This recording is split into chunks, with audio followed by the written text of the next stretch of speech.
You're listening to the Daily Mishnah Podcast with Benedict.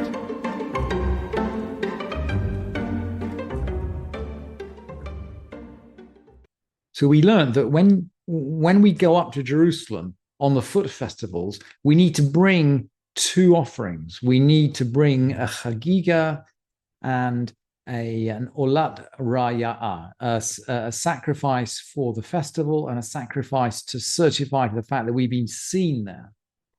And the Hagigah has to be brought on the first day of the festival. It has to be sacrificed on the first day. And so the Mishnah is going to ask now, this is now the sixth Mishnah of the first chapter of Hagigah. The Mishnah will ask, what if someone didn't sacrifice it on the first day? What if they miss it? Maybe there's no time. Maybe there are too many pilgrims. Maybe he gets there late. There could be all kinds of reasons. Someone who didn't bring the Hagigah on the first day of Sukkot. What's he going to do? And the Mishnah answers, Chogeg et kol haregel v'yom tov ha'acharon shel Chag. He can bring it for the whole of the festival of Sukkot and actually on the last festival day of Sukkot.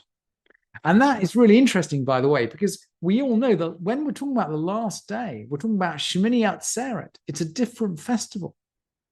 The last day, we're no longer sitting in the sukkah on the last day. It's Shemini Atzeret. It's a different festival. And yet you sense here, and we, as we've said over and over again, as we've been learning these Mishnayot, that the rabbis bend over backwards just to make life easy for the Jewish people. They can bring the Chag, if they miss the first day, right the way through the festival.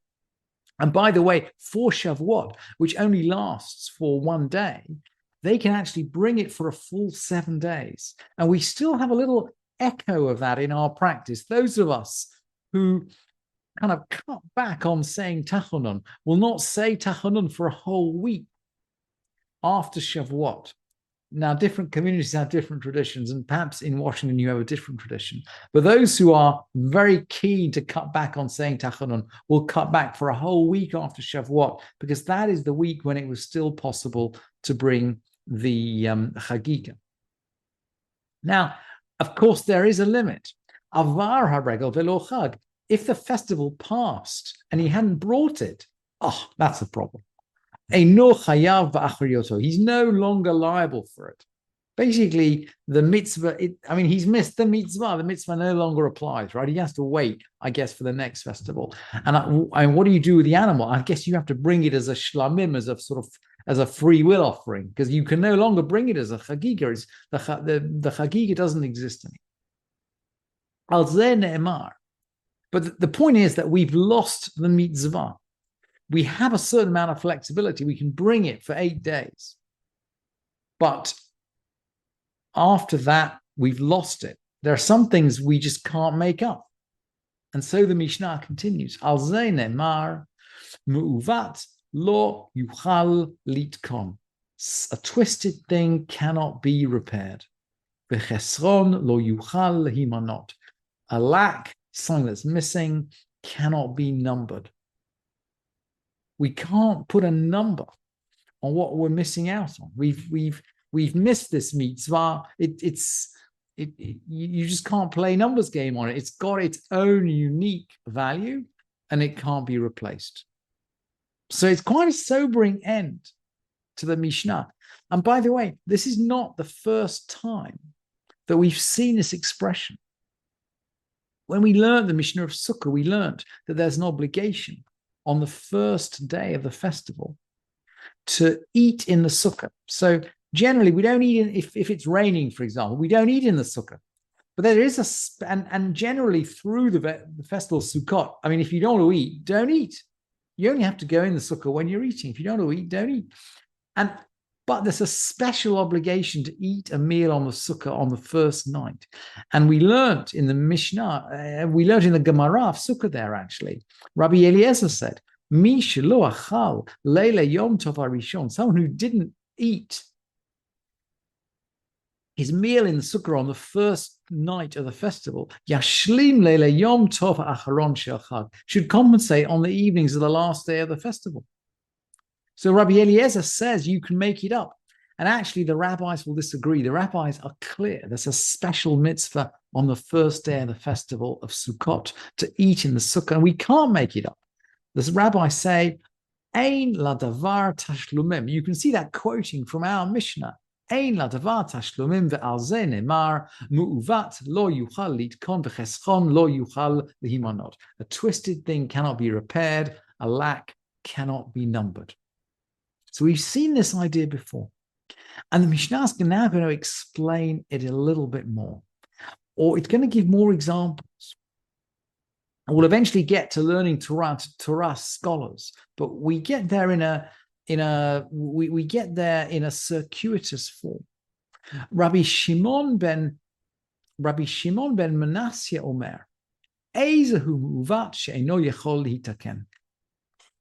What is a twisted thing that cannot be repaired?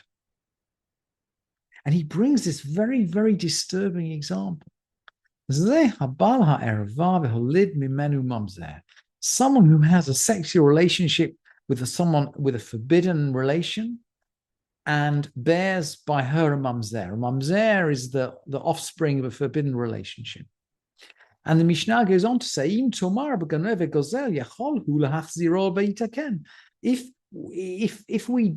it's a thief or a robber we're talking about, if we're talking about stolen goods, we can return them and we can repair it, but we can't in the case of the forbidden relationship. And it strikes, I mean, it's very interesting looking at this stage in the Mishnah that actually looking at practical rabbinic practice, I mean, my understanding is that in Der Heim, in other words, in Europe in the last century, the rabbis would just tell you, in Eastern Europe, they just tell you to move to another town. Or in the United States, I mean, the rabbis used, as I understand, to go to great lengths, actually, to undo the problem, maybe by demonstrating that a marriage was invalid, or, they would essentially lift legal mountains in order to try to correct what was not made straight. But the Mishnah somehow doesn't seem to have this in mind. And then we go on to quote Rabbi Shimon ben Yochai. Rabbi Shimon ben Yochai Omer, Ein korin uvat edel misha hayam to come batchila. They only call something twisted if it was straight at first. Venit avet kfar, and it is now twisted. So it started off straight, but it's now twisted. Ve'ezazeh, what is that? Talmid chacham haporesh min haTorah, a disciple of the sages who forsakes the Torah, a disciple of the sages who goes off the rails. That is something which is twisted and cannot be repaired somehow. And it's not quite clear why the Mishnah is bringing this out at this point, but the Mishnah is now going to go on to talk about Torah study and about perhaps types of Torah study that perhaps some Talmidei Chachamim would have had their doubts about. So the Mishnah continues. The release of vows, that is that the Mishnah is talking about the halacha relating to the release of vows, the rights of the right of a Talmid Chacham to release vows. The ability to release vows rests in the air. That is to say, we don't have a scriptural basis for it. It's not clear how and why rabbis have the right to release vows, and yet we know that they do, right? The rabbis know from an oral tradition that they do, and yet they can't see the scriptural basis. And there are many other things. Why are to fill in black? We have a tradition from Mount Sinai, but we don't have a verse for it, and yet we know to fill in the black. And so for many other things, why do we interpret an eye for an eye and a tooth for a tooth in terms of monetary compensation? And the Rambam says, look, we have a tradition. We have a tradition. Every Jewish court has always interpreted it in this way. But we don't have a verse for it. So there are many halachot that hover in the air, or there are some halachot that hover in the air, have nothing to rest on. And in order to accept these, we need to believe in the verbal Torah. So this may be the connection with the sage who separates himself from the Torah. Maybe we're talking here about Karaites, about Sadducees who don't accept the rulings of the rabbis.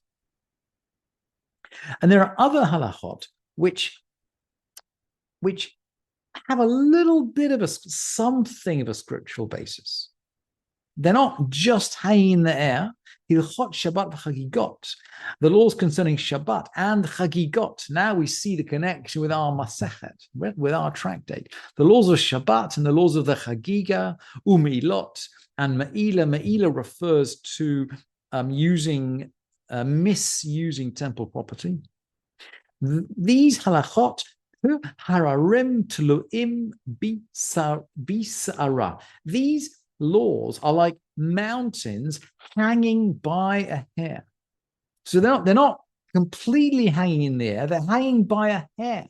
There's some connection. Mikra memu'at v'halachot merubot. They've got minimal text, but many halachot. So for example, when we learned the halachot of Shabbat, we learned 24 chapters of Shabbat. We learned 11 chapters of Eruvin. Now these all stem from about 2 or 3 psukim in the Torah.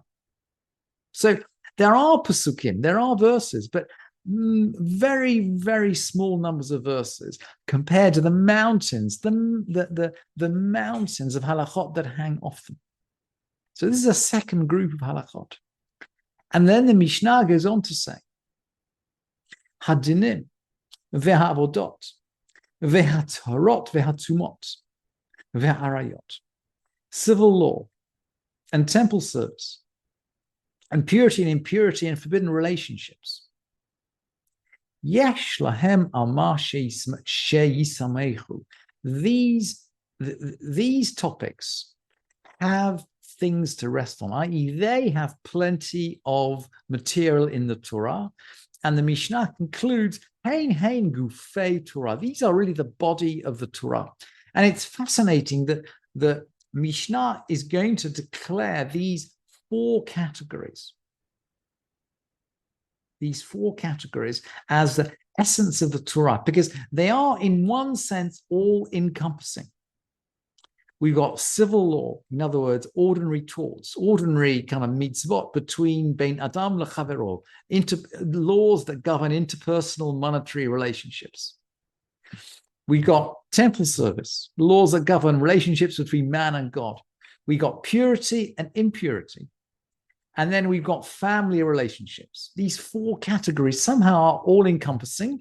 And according to the Mishnah, these 4 categories together constitute the body of the Torah.